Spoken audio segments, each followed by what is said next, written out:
Today we're doing our top 10 board games of all time.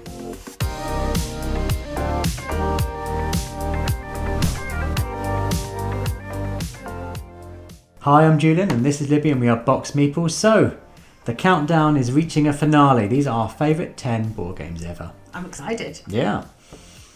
Now, as you're watching this, do remember that these are our opinion. We don't always agree, so you may not agree with us. Absolutely not. So this is as we are recording now. Yes. Well, this is the list at the time that I wrote the list. I mean, the list changes. It's variable. Things go up and down all over the shop depending on my mood. So it's probably changed since you wrote it last. But yeah, let's kick it off with our number 10.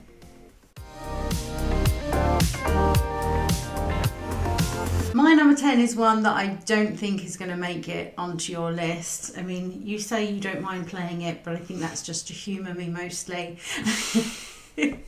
It's one of my favourite Viking games, and it's a co-op game, which is quite interesting. It's Yggdrasil Chronicles, and you are playing as some of those classic Norse gods. You can play Thor, Odin, all sorts of characters.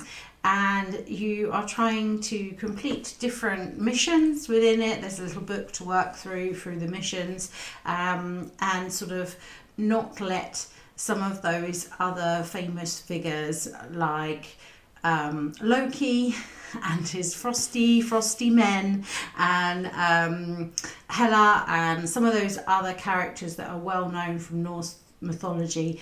They really do try to get in your way in this game, and it can be quite a tricky puzzle to work out what to do when, how to sort of put out one fire whilst there's another 3 going on, and which one's the most important to manage. But I quite enjoy that element. I think that the tree that is the board is amazing. I love how you can move the sections of it around, so where you travel then becomes different because you can only move in certain directions. Even in the side of some of the levels of the trees, you've got slots for the cards to go into, which I just think is just such a nice touch. Like, who wants to put them in piles on a table when you can put them into a tree?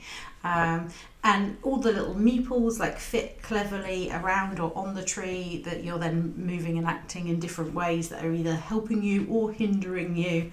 And I just really enjoy the challenge of this game. We often play it with 2 characters each, which is fun because then you're sort of managing who's taking what action when, what abilities does one have, what upgrade cards has another got that might help, and which sort of god is going to come out and maybe hinder us next that we're going to have to manage. So if this one gets out there before, they might be able to deal with that situation. Yeah, real puzzle, and yeah, really enjoy the theme and the look of it for sure. Yeah, well, it's not on my list. I didn't. No, I don't dislike it. I love the tree. It's because it's a clever mechanism that looks great and works really well with the theme. So it's nice to see the kind of evolving board, you know, particularly as a middle section rotates. So often you're kind of predicting which way it's going to go. I just find it very, very hard. And I don't mind a difficult game, but it feels often like a very steep hill to climb. I wouldn't choose it, but I'm happy to play it. A game I know you would choose is my most seesawy of all the games. Oh. In 2020, it was number 4. Right. Then it plummeted down to number 20. Gosh. And now it's risen like a phoenix to number 10. It's Disney Villainous. Oh, I know where it's risen then. Well, yes. So I'm going to scratch off the Disney part and just say Villainous as a series because you did the same. I did. A little bit of sneaky. A little bit of massaging the name there. But yeah, I think if you, in an earlier video, you said how much you enjoy Star Wars Villainous. I do too. Yeah. Hopefully this time next year, that'll be my favourite because there would have been some expansions, and that's what's missing really. I think Star Wars Villainous is almost Villainous Pro. It's a step up from base Villainous. Just a little extra layer of kind of complexity, which really serves well for us. But at the moment, there's not enough expansions. In fact, there's no expansions at the time we're recording this. We know they're coming because there's a whole section of the tiles, you know, the icons that haven't been used yet. So there's expansions coming.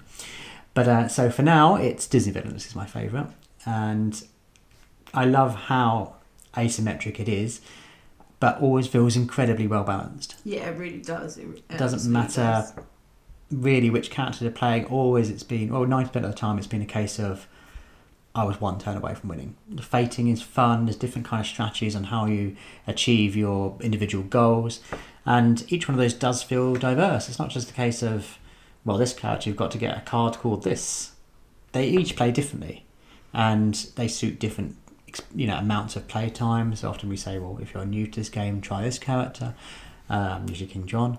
And I really love it. It can be a really quick game. We can get a game out in half an hour. It can just go on for a real head-to-head duel. But yes, it's an evergreen title for me. It's such a lovely production, and for Disney fans, as obviously we are, just the uniformity of all the custom done artwork. It's just a really luxurious production, and I will never say no to playing it. Yeah, you know that I love that one. It was slightly lower down on my list, but it is definitely one that I'll always go towards playing for sure.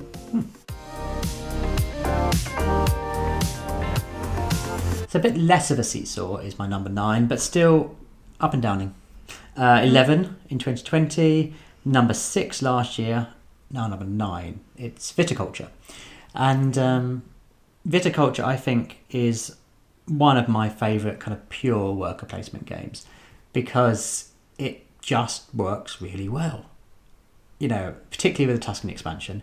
I wouldn't now play it, even with new players, without the Tuscany expansion, because it does do a lot of the kind of levelling of the playing fields. I can see the criticism that people have with the visitors of incredibly random and can really help or hinder you based on that card draw, but that's sorted out in Tuscany.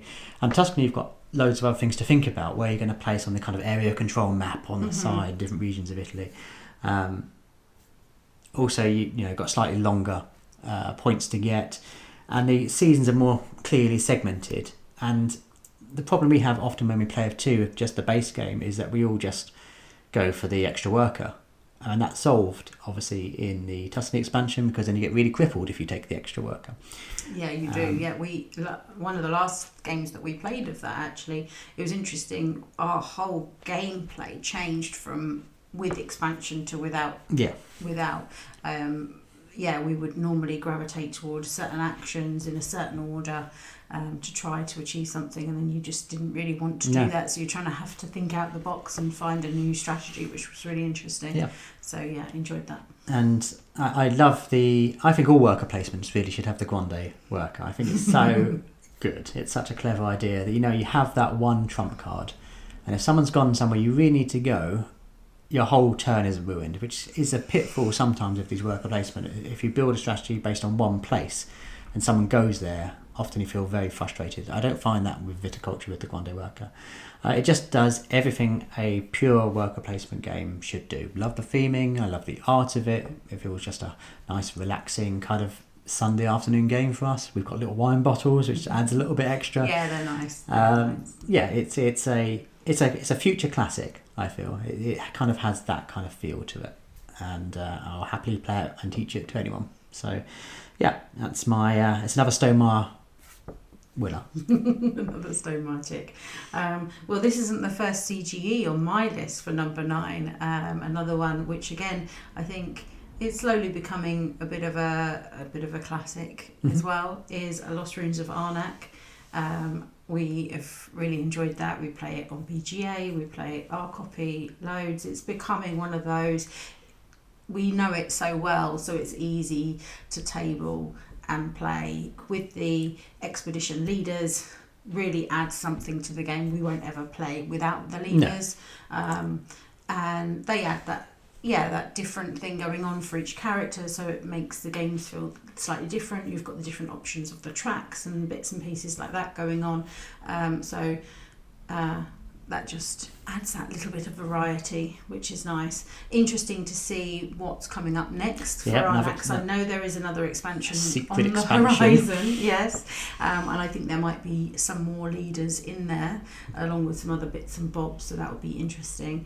I do like that variety of which way you're going to lean further into. You've got to do a bit of everything, but are you going to go out there and try and explore everything most? Are you going to try and do it on basically gathering as many cards as you can? Win it, yeah. Because that can really bring in some points with those cards, and they can certainly help with other elements as well. Or are you just going to sort of race up the track and be the first one to get all the points, get all those extra elements and things that you can use elsewhere? But yeah, I love the look of it. I love the theming idea of that sort of Indiana Jones, Lara Croft, Uncharted, all kind of merged together to make this kind of explorer extraordinaire game. Well, it does feel like you're exploring. There's so many lovely mechanisms in it. Like, you don't know what's there until someone's explored it, and then you reveal it, and it's like, okay, that's there. And that does feel like going on an expedition. But I'm not going to say any more because I absolutely love Arnak, and it's going to be much higher for me. Well, before you mention them, I'm just going to talk about how I really enjoy playing with metal coins, and also our compasses. I know we've mentioned it many times on the channel if you watch. I think that's your favourite game upgrade. It absolutely is my favourite game. Having real compasses that often have different norths. But anyway. No, they do work. It's just when they're very close together, they get a little bit out of sync. But if you keep a little gap between them, they work perfectly. You could take them orienteering any day and have your own Arnak expedition. I'm not going to skip, but yes, you could. You could. But yay for mini compasses in that game. Exactly. My number 8 is a game that you have already spoken about, I think, on the previous list. And it is another one of those go-to comfort games, but a little bit more compact, slightly. It's Arcana.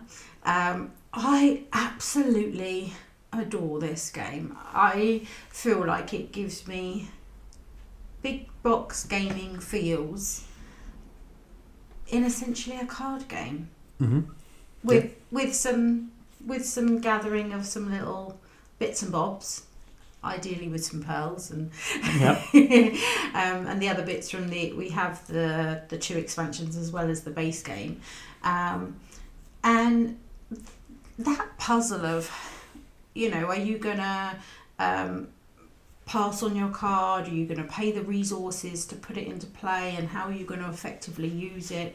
Are you sort of racing to get the larger tiles, the monuments and things like that? Are you getting as much gold as you can so you can gather as many of those cards? How quickly are you going to get that dragon out? Because that can really hurt, particularly in bigger player counts. That can really hurt other people. Are you planning on going out and attack, or are you building up your defence? And each game, different mages at the beginning and different cards and things that are coming out does feel quite variable. And I'm just so impressed with what that game manages to bring to the table. Yeah. It does. It feels gritty. It feels bitey. It feels puzzly. And I feel like I'm playing a bigger game, as I said. And I really enjoy the artwork for it. I think that suits the game really well. The resources are lovely. The tray, which stores them all. It's another one of just lifting out. You're more or less ready to go in your game. Literally. Open the box and you're good to go, pretty much. Which, you shuffle out a few cards and that's it. And that's it. Yeah. Or draft them. That's a fun way of playing when you're doing the draft. I do enjoy the draft, actually. Yeah. Even though I'm terrible at it. I just go, that one's good. And because the secret of success in that game is the synergies. Yes. You need to have things that are supporting the other cards. And cycling through your deck as you need, because often discarding, you kind of almost need to have some early cards in your hand to discard to get the resources you need and start that motor going. I really much enjoy it. I mentioned in an early video. But absolutely love it. Well, a game I love is my number 8. Number 5 last year. It's going to go higher because it's Frosthaven. I was wondering then, because you were like, it's gone a little bit lower, and then it's going to go higher. I was thinking, you've already talked about this in a previous video. We've played through Jaws of the Lion now twice. Both times I was hatchet. I don't know how that happened. Demanding is But what yeah, happened. Refused to play unless we could be the character that we'd already fallen in love with is what happened. Yeah, you can't go wrong with having the hatchet on your team with his amazing axe. But yes, if you haven't played a Gloomhaven game, Jaws Line is a fantastic way to start. It kind of teaches the game. I'm repeating what you've said in previous videos here, but it teaches the game as you play it. We are now fully ready, fully invested in Frosthaven, and I'm very much looking forward to seeing how that experience plays out. It's going to be finally on the shelf. It is. It's finally arrived. It's going to be a big investment in time. I know that much, but we've got a good circle of friends to play it with who are going to be there week in, week out, fully involved in this game, and I can't wait. It's a shame there's no hatchet to take, but I can cope. I feel I can cope, and I love what It's your turn to tap out of the best characters. But, step back. I love what they've done with Frosthaven. I think I've tried to avoid finding out too much about it, so it is a surprise. But I know there's more of a building a village type setup, and that's going to be great fun to see, because often those village events feel like an afterthought. We finished our 2 hours of dungeon crawling. Oh, it's a village event. It's a good chance for me to do some funny accents. But really, if they can develop that more to be a thing, that's going to be great. But yeah, so I predict in future years, Frosthaven's going to be sneaking up as and more when we play it, because well, it's probably going to take us 2 years to play it. Yeah, so it's going to be current for it's always going to be on the to-do list.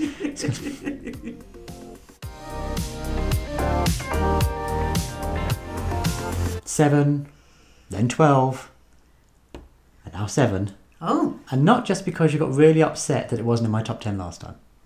It's because I was wrong last time. Star Wars Rebellion is such an amazing game. And yes, last year I was an idiot. And I thought, this isn't in my top 10. Of course it should be in my top 10. Fool! What a imbecile. I was so silly. But it was almost as foolish as leaving Dune Imperium. Yeah, well, that wasn't on our shelf, so how was I meant to know it was a game that existed? It's not right in front of my face. Anywho, what is great about Star Wars Rebellion? Well, everything really. We are big Star Wars fans, as you can tell, and so having literally the original trilogy as a war game that feels cinematic. And Rogue One. And Rogue One, yeah. In fact, you definitely want to have Rogue One, because never has there been an expansion more than, what's the weak point in the game? The combat. Okay, let's just release an expansion to fix that. A few extra ships, a few extra characters, but mainly let's fix the combat. With Rogue One, combat is speedy and quick, and that allows you to focus on the great bits of the game, and that's the mind games. We've talked about... The game's still very long. But it is, yes, it's still a... but it does smoothen things out, for sure. It's a 3-hour game, at least, unless you're very lucky. But what I really love about Rebellion is that trying to work out where your opponent, if they're the rebels, has put their base, or if you're the rebels, how to build up your resources around where your rebel base is without revealing where your rebel base is. Because for Rebellion, it's all about treading water if you're the rebels, and also if you're the Empire, getting them as quickly as possible before they build up too big a force to contend with. I don't know which side I prefer playing, to be honest. We try to alternate. I don't want to talk too much because... it's going to be on your list. It is, but the Empire is fun because it's just great to have that build queue, and then suddenly, boom, there's a Superstar Destroyer, or, I've got 2 Death Stars. Why not? It's intimidating, that build queue. If you're the rebels, like, that is literally like, are you joking me? Like, how is this happening? I have 3 things, 3 to put out. It's like, well, I'm running out of spaces on my planets to just deploy these in. So for Star Wars lovers, it's such a brilliant game. Just inverting the kind of narrative. It could be Princess Leia gets frozen in carbonite. Why not? You can have your rebel base on Naboo. No one's going to do that, because as soon as the Empire gets that Death Star, it's the first planet they're nuking, just for fun. And I think another reason I love it so much is how much it means to us. It's actually one of the first big board games we play together, and we play it now every Boxing Day after Christmas, and it's something I really look forward to.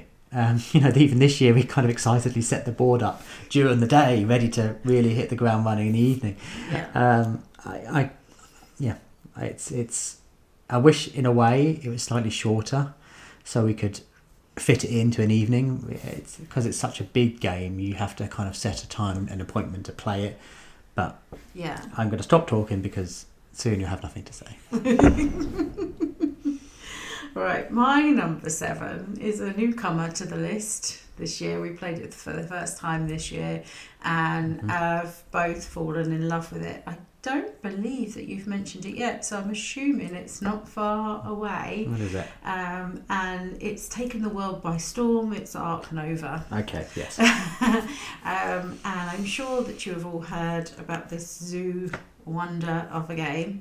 There are many a zoo game out there, but this one is another biggish game, actually, much like Rebellion. You know, it's a biggish table of things going on, and managing your cards. We love that sort of action selection and the power up that gives you in terms of the card play within this. I love that every game that we've played, I've had a completely different zoo, not only because of the different maps that it comes with, and there are additional maps and things as well, and what sort of, some of them will give you little extra special player bits and things, but also that deck of cards is so big that you're managing with what you sort of getting. My zoo's been different every time, and I'm trying to get different combos every single game. It would be impossible to have the same zoo just because that deck's so big. It'd just be. I can't see how you could ever draw the same and have the same zoo. Yeah, but well, not even in terms of having it the same, but I've always ended up doing slightly different things. You know, some of them I'm looking for African animals, and I've tried to combo that up with the sort of more fierce animals, and hoping that I'm going to get points for these sort of scavenger styles that sort of, or the hunters and things that sort of match up with that sort of area as well, and sort of trying to do something that will monopolise what my opponent is doing is always fun. I love the way that you're having to look at the conservation as well as just not just filling your zoo with these big ticket items. And that's what's kind of morally great about it. Yeah. It does. You can't win a game without doing the conservation. No. And it is cool. It is a zoo game, but it's very concerned with environmental impacts of these things, and it is a drive towards conservation, which is something that and I've read some articles with people that do actually work in that industry, and they're saying, it doesn't really represent, etc. There's so much more to consider.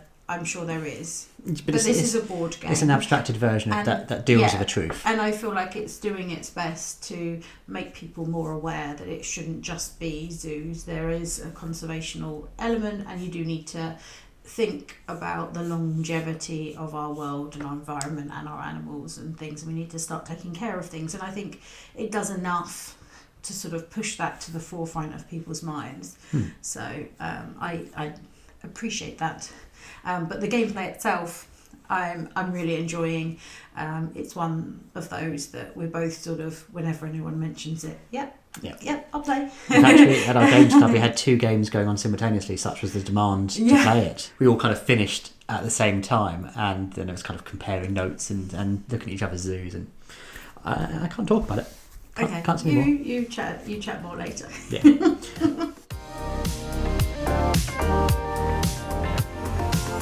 Eclipse. Second dawn for the galaxy, specifically Eclipse. Wasn't in my list last year because I hadn't played it. You got it for me for Christmas. No, I got it for Christmas, yeah. So is this your number 6? This is number 6, yes. Excellent. And everything I anticipated turned out to be accurate. It was a complete surprise when you got this for me, and I don't know if I would have taken the leap because I've always been timid about bigger, sprawling, complicated games, and because you had it for me, it's like, well, we've got to play this now. Let's learn it then. Hopefully I like it. You're right, it's such a superb game. It seemed like a U game. Yeah. It was in there was a few to sort of considering, and I just thought. Yeah. So you've already talked about this in I the list. Yeah. So and it's good. I bought it for you, and you like it slightly more than I do. do. Yep. Excellent. It is. Because otherwise, that would seem selfish, wouldn't That it? would be weird. But yeah, it's. I mentioned earlier, I love the player choices because you can just explore, just do your own thing, see what's out there, maybe fight some ancients. That's fine. You can do that. You can go full out confrontation, particularly with a bigger player count, and that can be rewarding. Yeah. A mixture of both, great. Go straight for the central hub.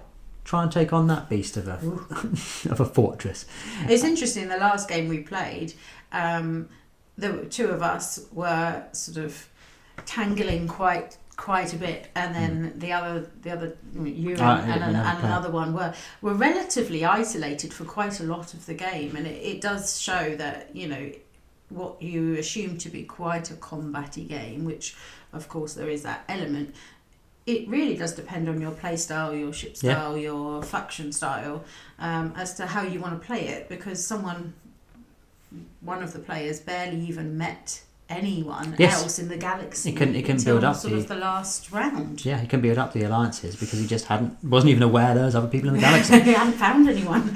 And I was quite prudent in my tile placement to block off a route through to me from one side and then build an alliance to another, which meant that I was pretty much safe. But I love how you can upgrade. I love the upgrading part of it. You research it first and you can upgrade all of your ships with this, and then you have to power them. So I've got a really good weapon here, but I haven't got enough power, so next thing to get a boostable engine.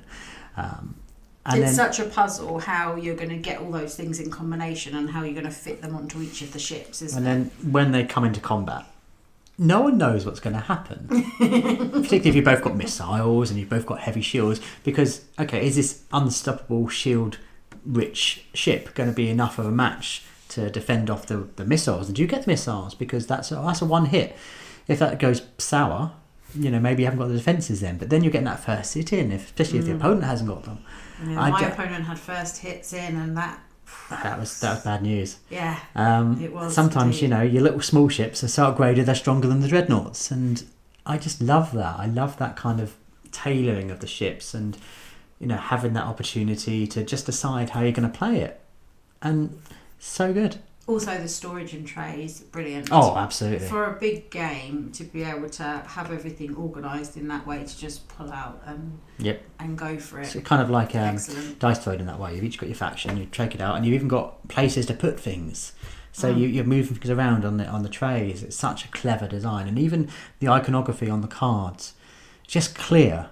Everything is just intuitive and obvious. Yeah. And once you know what every icon is, you can look at anything and know exactly what's going on. And I love how the upgrades get passed around the table. Like a menu of delicious weaponry. Who's going to get there first? And if there's something that really tickles your pickle, you've got to dive in there to get it before other people do. And sometimes I don't ask to look at the tray because I don't want people to know that I'm thinking about doing that, and then think, oh gosh, I best get in there first. It's and take the thing leaning that I over think that she's wanting. Yeah. So I sort of like side looking and then it works on so many levels, and it feels like a big event, and that's what I love so much about Eclipse. It's a brilliant game. My number 6 is another game that has excellent player trays, excellent storage system. Okay. It's a big box game as well. Mm-hmm. But this one's not set in space. Okay. Dwellings of Eldervale. That's another big box game. Yes. I absolutely adore it. I mean, I've got that version with you mentioned in a previous video, with the noisy monsters that go around and just add to that atmosphere and everything. But I really love how you're putting on the little houses on top of the Meeples and they become dwellings. I mean, and that's essentially the point of the game. Yeah. Get your dwellings out. It's dwellings of Eldervale after all. But in order to do that, you're doing so many more things. You're exploring in these different areas. There's different hexes that are going to get you different things that you're going to be able to do, but you can only travel in certain ways. So if you start on the board somewhere, not getting trapped and not being able to go anywhere else is sort of can be a real puzzle, especially when you've got some of those monsters out that you're maybe thinking, oh gosh, I should probably avoid them for a moment or two until I've got a little bit more going on to help me out here. You're trying to also upgrade your Meeples, and so you've got some sort of a dragon of your own to help out, a wizard and things like that. You're trying to get more of your little Meeples out as well. And that's the point about, when do you turn them into dwellings? Because you can't go too quickly, because then you're not going to get extra stuff. Well, you won't get the actions and things.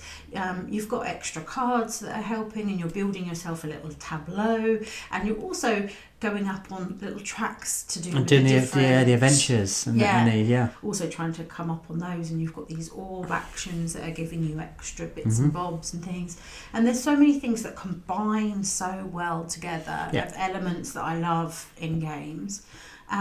It's an absolute joy. The production is incredible, and I mean there's still parts of expansions and things that we've yet to explore.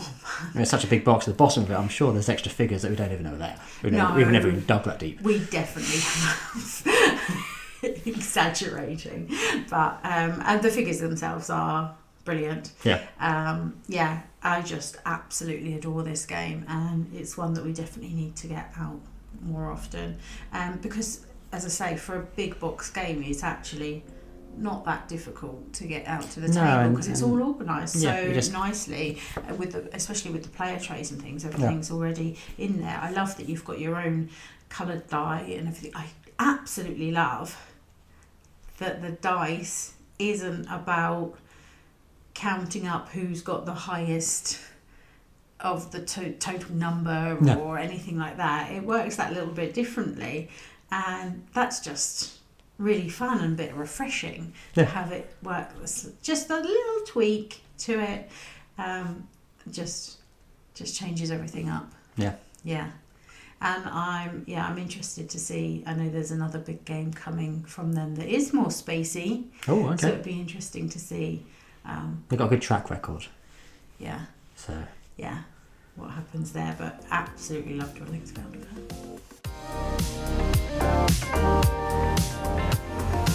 So we're halfway up to number 5. I bet you're on the edge of your chair and tearing away those nails.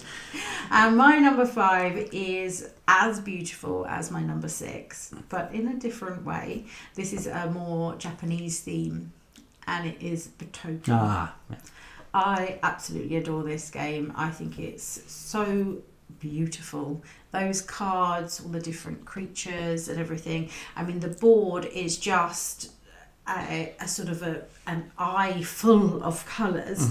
But actually, once you have any idea of how the game plays at all, it's really easy to read. You know where the section with the river is, and you've got a little section at the top with the Tory gates for have a little travel, and there's the rest of it's just basically areas where you're potentially going to be doing buildings or gathering dragonflies and all these magical things that happen in a mythical forest. Well, 'cause when you lay it on the table, it feels slightly intimidating. It's this huge thing. There's so many places, but really it's a middle chunk, and you're only making kind of 9 decisions throughout the whole game. But it feels so intuitive once you know it. Yeah. And there's so many options. It's another one of those, like we were saying about Ark Nova. Each game is that little bit different each time. There's so many options in this game in terms of what you're going to maximise, and you get some idea of what you might gravitate towards with your initial sort of end game scoring cards. They might sort of send you in a certain direction. Are you really going to be combining your Matoma spirits with your dragonflies, because that's going to sort of maximise some points and get some things going on? Or do you really want to have a lot of buildings of a certain type or colour and things? And I love the competitiveness between when you're going to go over the river. And the fact that you're losing a pip on your die to do that as well. So managing that, what you're getting from it, when are you going over, what does your opponent, they need to go over, and there's only one spot. So do you rush to do that action quickly, which might mean that you're sort of missing out on something a little bit, but overall in the turn maximising what you're going to potentially be able to do rather than get sort of locked out of a space. I just find amazing, but there's always something to do. It's a point salad game. No matter what you do, you feel a return. It may not be the most economical return and the best placement of your dice, but you're always getting something back. You're always progressing on the scoreboard, which is a lovely feeling. And I really love it when you're adding to your path and you're sending your extra little one all along that little path and getting the extra bits and bobs there. And of course, I really love it when you're moving your cute little meeple around the score track. We've got the stickers on our copy. We've got the upgrade. Not that it needs it. And the folded space really helps in terms of getting it to the table so quickly. But it looks such a lovely production. They've got such great art. It's Ghibli style. It is. It's just every card looks great. Such a beautiful production. Fox. Oh. Well, my number 5, you've already talked about. Oh. And you've just talked about it again. It's Ark Nova. So I remember I'm surprised this is higher for you, actually, because on paper this feels like a me game, because it is that little bit more... I tend to favour the more narrative, more theme. But I love this. I mean, you've talked about already, where you place your cards and as they move up the track, which you've since seen, that is in Civilization. I love just seeing my zoo expand, focusing on my individual player goal, because we always play with different maps, and just, hoping that a good card comes up that I can get to, because otherwise I've got to reevaluate all my hand and do you keep hold? Do you clog a space in your hand by having that, the elephant that you're not going to be able to play straight away? But once you do, it's glorious, slamming that beast out in your zoo. You've already talked about the conservation, which is a real plus for me. I do love that it is aware of that and kind of pays tribute to all the incredible stuff that a lot of these zoos do. Often the visiting zoos is funding bigger and more important things, and that's at the forefront of this game. You can't win without doing the conservation. And in terms of gameplay for that, I really like that crossover of score that you see in Rajas of the Ganges and games like that, where it isn't how high up you've got to track, but it's the difference between your two scores that really adds something to this game, and it can really change on that last turn. You trigger the end of the game and everyone else is getting to have another try and you think you've secured that victory, but it can, you haven't. It can you backfire. Absolutely haven't. Because you can rush it. You think, I'm in a great place now, I'm going to just rush it. I'm going to take lots of breaks and advance that beautiful coffee cup and just end the game as quickly as you can. And someone reveals all the their personal agendas, their personal missions, their goals they've achieved. And it's like, and you can see them just progressing around the board, the conservation facts leaping around, bypassing the appeal of their park, and you're like, I've ended up with a minus score. I really wish I hadn't done this now. But every time I played, it's been different, and I don't think I can get bored of playing it. And it's one of those games now where we know it well. We can just get it to the table, play it, teach it to new people, and have a great time. Building varied zoos each time, so it's such a clever, brilliant game. Elephant in the room. It's an awkward topic for a game. We've all had a pandemic. It wasn't very fun. I wonder where you were going with that. So it's kind of bittersweet in a way, because when I first started playing Pandemic, the idea of this global pandemic happening wasn't really, that was the stuff of Hollywood movies. It wasn't reality. Then it was. But despite that, I love the Pandemic series. I've loved them for, in 2020, it was my number 2, number 3 last year, now number 4. Slipping slightly, but not played as much. No. And I have, I played through Pandemic Legacy Season 1 and Pandemic Legacy Season 2, and we're kind of stalled really on playing Pandemic Zero because the people we're playing with, their social situations have changed, so we can't play as often as we'd like with them.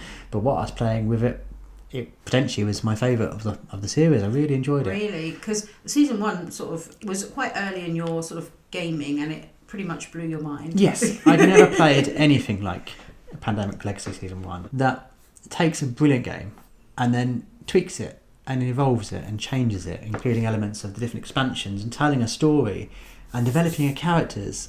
And your characters can die, and then you're ripping up the card, literally ripping up the card and saying goodbye to a character you've spent potentially months building and creating.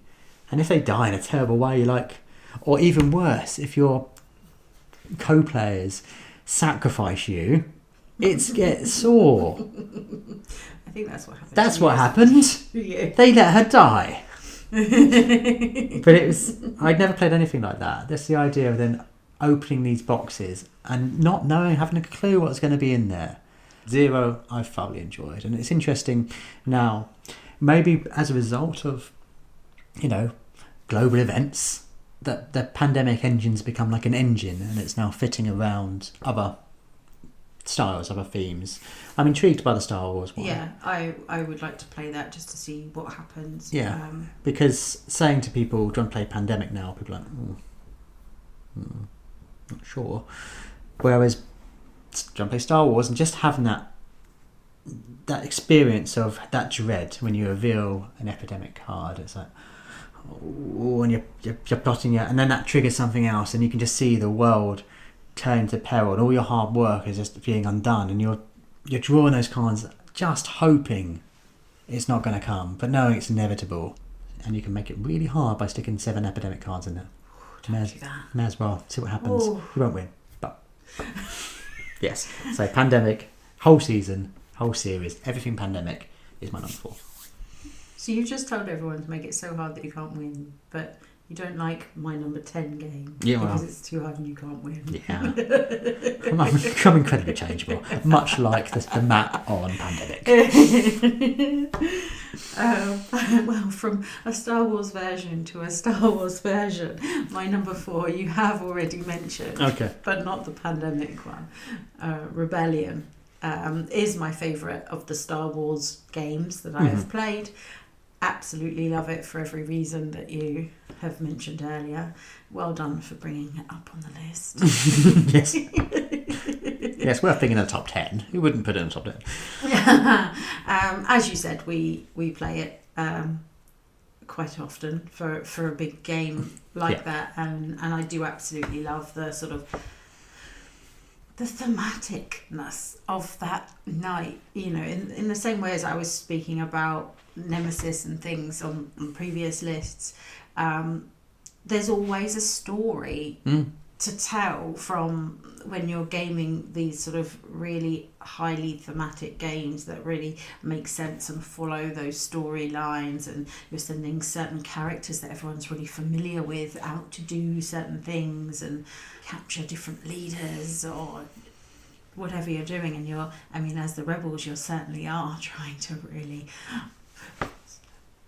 play with the minds of the Empire to see if they think that they're going to find your rebel base or not. And then when you move the rebel base, you're like, oh no, I've got to predict where I'm going to be. Or when you're forced to reveal locations, and you're like, oh, where have you seen? Where are you not anticipating me to be? Or where do you think I am? And let's confirm that. Yes, there's a little bit of a curve for the teach, but actually once you've got sort of, it's just that the amount of books, once you've got the idea of what you're doing in your head, it's actually quite easily to go through the system of how the cards play and what you do and how you fill up your things from the build queue and everything. That all works really well. And as you were saying earlier, with the expansion for the combat, that's much better, much smoother. So it isn't a difficult game. There's just a lot of reading to get yourself into it, but absolutely adore that game. It is my number 4.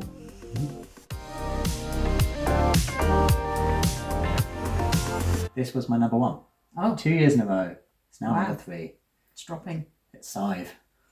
My number 3 is Scythe as well. We have done it again. This is not our first true crossover of our top We're 50. in agreement about how good a game is. Hurrah! Yes, Yeah, gosh, for I Scythe. was not expecting to have another true crossover. Yes. That's Did you think this was still going to be number 1?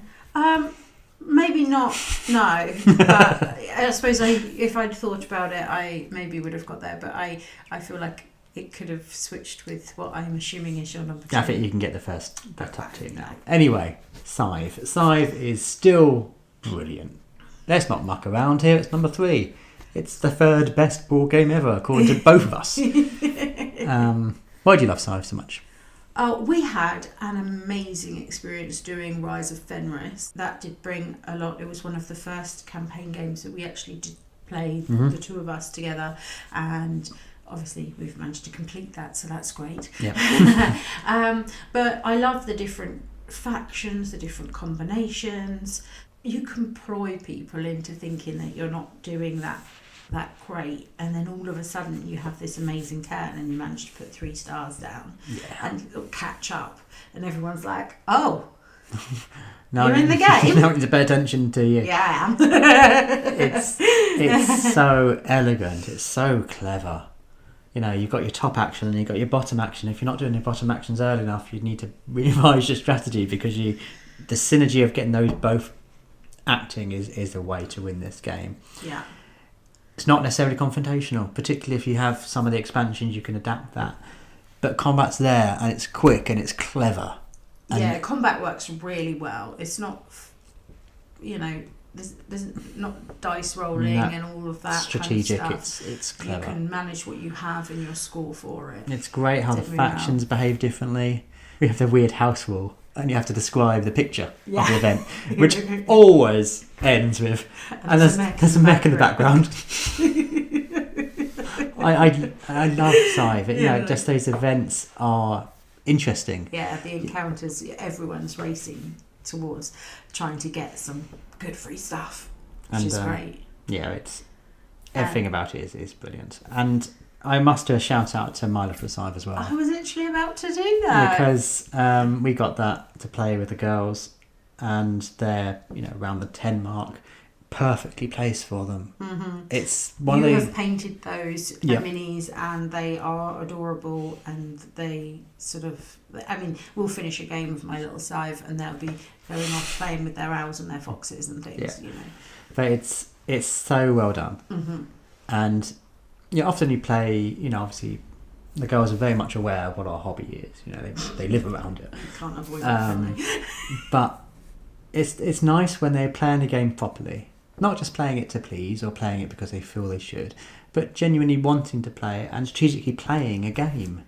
And it was really great to see my oldest knew she was going to win sort of 2 turns ahead, and she was just treading the water, biding her time, and no one expected it.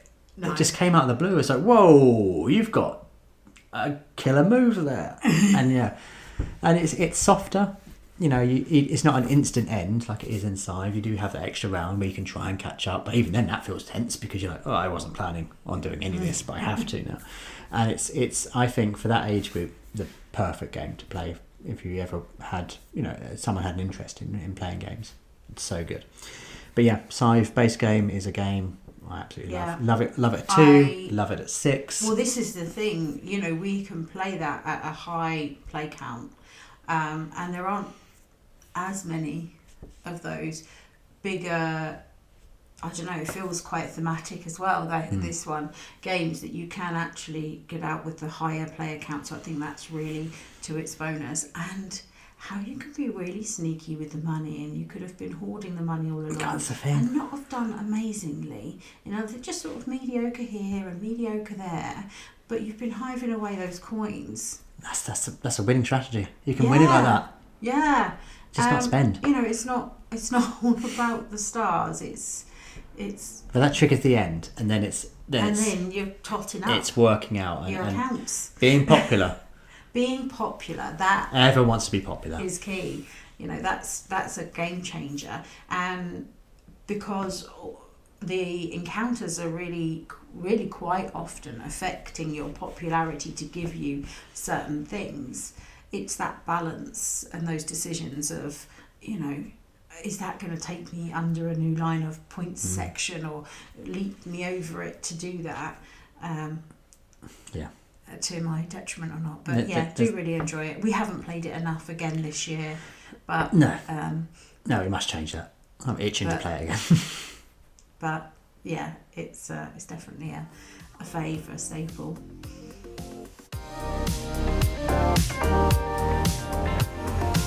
So my number 2 has leapt right up there. It's probably going to be a bit of a surprise. It wasn't on the list last year, but I've played it quite a few times since, even though I don't yet own it. Mm-hmm.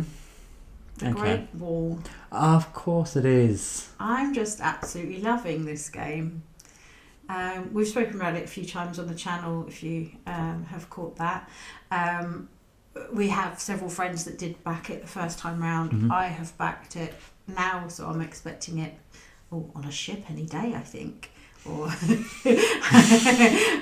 think I got a container number that I can go track at some point, so that seems super fun. Can it arrive soon? Because I want to play it too. But I am absolutely loving this game. For starters, looks amazing.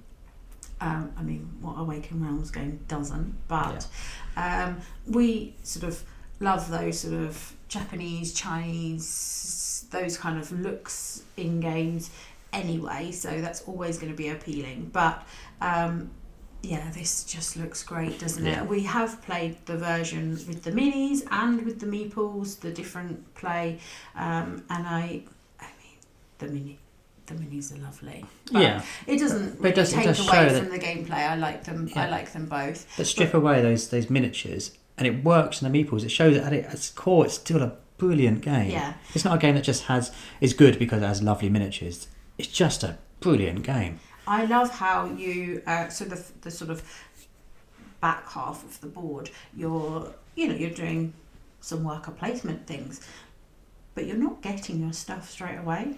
You're only getting the stuff once that section is full. And if you're the only one who's been to that section and you fill the section up because you're desperate to have that thing that you want, shame. Shame on you. Yeah. If you don't go out and help the Emperor in his war, shame on you. And you've got helpers and advisors, and you've got clan leaders, and they've all got different motivations, which hopefully you can switch all together and make work perfectly for you. That synergy is crucial. Yeah. And you're all helping to build different sections of the wall, and if you chip in when you don't need to, you get some extra benefits. That's lovely. Yeah. And then you get to that whole section where off you are out fighting the barbarians on said wall. Have you put the archers out, or are you going in with the cavalry and different things like that? Different types of barbarians are acting in different ways, and you might not be able to use certain types of warriors for them. I find that interesting, and all the cards are different, so that's always going to come out that little bit differently. And sometimes you're blocking people from being able to take certain resources or points and things that they might want. So it's sort of, you're cooperating together to defend China on this wall, but you're still kind of out for yourself and out for your clan. You want to do as little as possible to please the Emperor, but still be in it so it's not shameful. And you want to, unless your cards and your synergy are very much for you going out and doing all that stuff and matching that together. I know once you had a game that was really about your archers. Yes, I was playing the archer game. And that was fantastic. But even then, it's a race to get the archers out, because on a bigger player count, there's limited spots. So it's like, you've got to even have a limited amount of archers to get out. Yeah. But that, when I was saying earlier about Viticulture, and what I love on that is the Guande worker. I love that kind of twist on a worker placement. And in this, it's the almost inverse. It's, do I not want to go there because I don't want to activate it because your workers are locked in? So I might need that resource, but if I go there, it frees up yours. And that's clever. Yeah, if you're the last person in turn and you could make everyone wait for another round until they've got to get everything, the power. Then that's great. Yeah, but absolutely loving this game. It's shot straight up there, and yeah, I'm hoping that once it arrives and we get to play my copy, then we will love it as much as I do now at number 2. Gosh, yeah. Well, my number 2, I don't know what more there is to say because it's Lost Ruins of Arnak. If you know us, if you've played with us online, you know we love this game. I think there was a time, I don't know if it's still the case, you had a game of Arnak continuously on the go on BGA. Yeah, no, I have had a bit of a break and done some different gaming, but I have played it on BGA this year. The thing is, I really hope that we get it out onto the table more, because it is so easy to just sort of end up playing games on there. And that's the point. Which is great. We want to play together. We want to experience something together, chat while playing it. We don't want to be staring at screens. So it's convenient sometimes, and obviously we can play it while you're away. But yeah, there's nothing better than getting it on the table or a game you know you're really going to love, particularly playing together. We know it so well. You know, there's never any rule ambiguity of this. No. And it just is such a great production. I just love that feeling, you know, that adventuring feeling you get with it. And then when you're going to the monsters, and it's like, this is a risk. This could go gloriously, but if I get that monkey... Oh, he is the worst, isn't he? Because all the others you are sort of semi-prepared for, and then you the monkey comes out and he wants 4 coins. You just brought all your cards up. Yeah. It's like anything else would be fine. You know my first turn now because he played it so much. I do. But I will not take on a monster without an arrowhead because that's going to go terribly. But then that monkey comes, it's like, but I've got an arrowhead. Have that, mate. But with the expansion, I was really excited about the expansion coming out. That was an experience I've never had before. It's like, just want this. We've got the solo game as a print and play. I don't know if that's still available, but if it is, look into it. It's just a brilliant design. I can't wait to see what this next expansion is going to be because I can't predict what it's going to be. And any way of shaking it up and adding new life and new experiences to Arnak is going to be brilliant. And that's why it's my second most favourite board game of all time.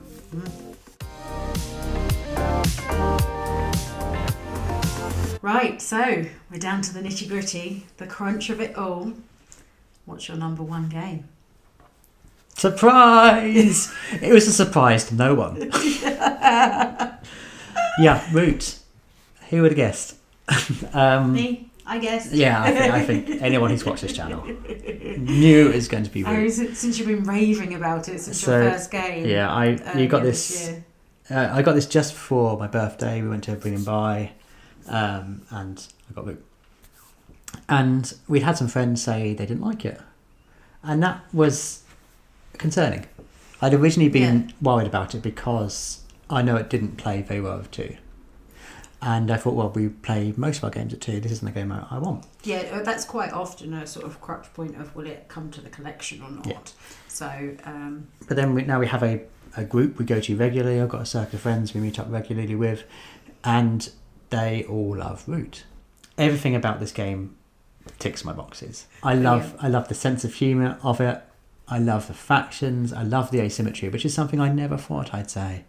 I know it's a bit divisive, but I've got the beautiful stickers on it. I've got all the 3D printed buildings that are all painted. I've got every deck now, and the Partisans deck really mixes up if you're used to playing. Got the landmarks, which again just change things. For 2 players, we've got the hirelings, which again just change things. And yeah, I'm really up for us playing more with the hirelings and slightly more a 2-player count, because I mean in terms of plays, I think I probably mentioned when I spoke about it on the other list, you're sort of streets ahead of me, and I'm sort of still learning some of those expansion factions and things and getting used to those. So it would be good to sort of delve in a little deeper. But it's interesting that I have played so much, and we're currently playing a game with Jeff and Jamie from BoxedMeeples, and I'm getting destroyed because no one is attacking my lizards, which has just really it's really crippled my gameplay. I'm having a lovely time. You're doing incredibly with the lions. I don't think I can win now. But it's weird. I don't care. I just love playing the game. I love just in person playing the otters and being this salesperson and saying, right now, sir, you could really do with this card. Pass over your workers. Adding them to my otter management horde. I love playing the rats, and I've only played with them twice now. I just love their swarming techniques, and they just take over. I'd like to try those. I love the regal badgers strolling around, digging up relics and taking them back like true heroes that they are. I love those crafty woodland. The alliance. It's like just spreading sympathy out, and once they've taken on the board, that's it. You can't rein them in. It's like rebellion. They've taken too much now. We've let them expand. I've got past 15 points. I've got dignity. Yeah. And obviously dignity is a thing. It should be written in the rules. As long as you get past that 15-point mark, it's a dignified loss. It's fine. I'm pretty sure it's in the rules. Definitely not. You made that up. But I can talk. I've said several times that I'm not going to say no to a game. I'm always asking to play Root. I'm saying, that game's going to take a while to set up. We could just play Root. I've played it till 2 a.m, which I really shouldn't have, because I'd work the next day, just because I couldn't say no to a game. I've got my coat on, I was ready to leave, and I was like, one more. Yeah, Root is unsurprisingly my favourite board game ever. Yes, I wonder if it will stay there, or you'll get another gem. Who knows? That'll come in next year. It wasn't even on my list for the last 2 years because I never played it. No, this is what I mean. New games come in and they just sort of take you by surprise. Oh, it's going to have to be something special. Nothing shifting my love for this game. Unfortunately, I don't have a plush for my number one game.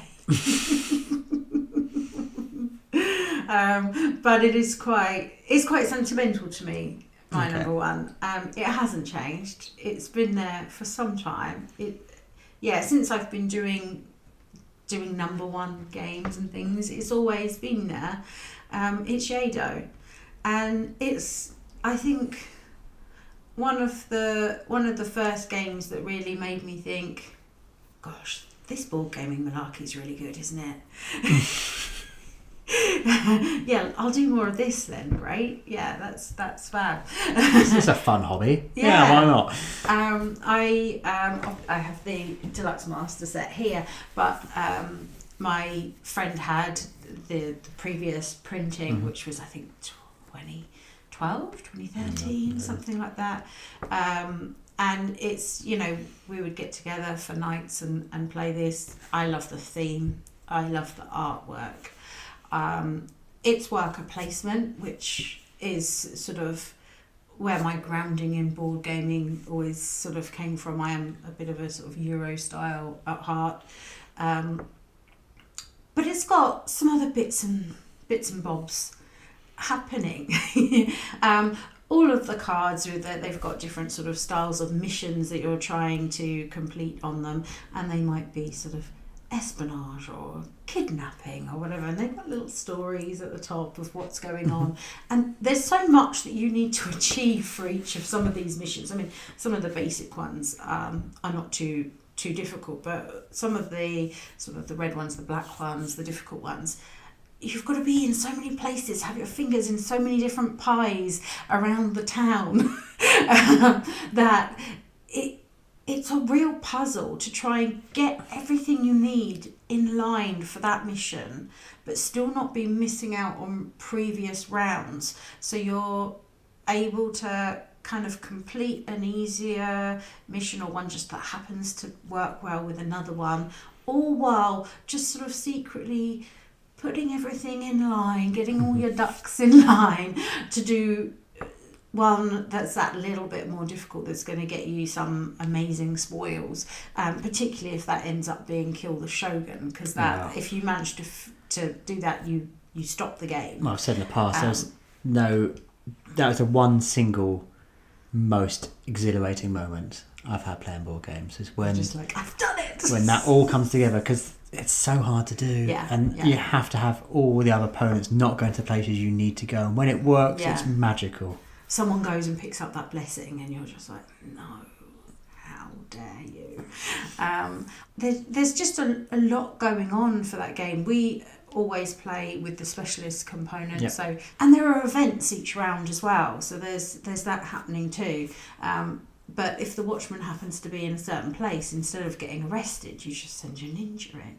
And if you happen to need you can have a metalsmith and he'll give you extra points or something like that. All the different workers are going to be able to let you do different things. And of course you're getting your dojos and different things, the rooms that you can then go to open up different spaces. You don't necessarily need to be on the board. You can achieve that certain thing by going into your own clan areas in the annexes and things. So, I mean, I just think it's wonderful. And yes, it does have that sentimental value to me because, as I said, it sort of opened up that world of board gaming, but it does sort of show the areas that I love in gaming. I mean, much like the Great Wall, you've still got that Asian styling and artwork that I'm always drawn to. If it's not that, it's like Vikings or and you've got worker placement things going on, but there's also a lot of other things happening, and that's clearly where my love of games comes in. When you've got placement of things, but then add that on. You've got extra bits. There's this to consider. There's that to consider. I want something where I've got to sort of really think about how I'm going to get it all to work well and combine together. To work out. So that is my favourite game for 2023. But it would have to take a game to knock that off, as it would have to take Root. A game to knock Root off as well. So that's it. That's our favourite. Probably 80 games between us, I'm guessing, something like that with the overlaps. But obviously a huge selection of games. Which have you heard of, which you not know about, which you're eager to play? Do let us know in the comments down below. And were you surprised? You weren't, but maybe pretend you were surprised by our top games. Let us know in the comments. Obviously, you can tell now our tasting games. What else should we play?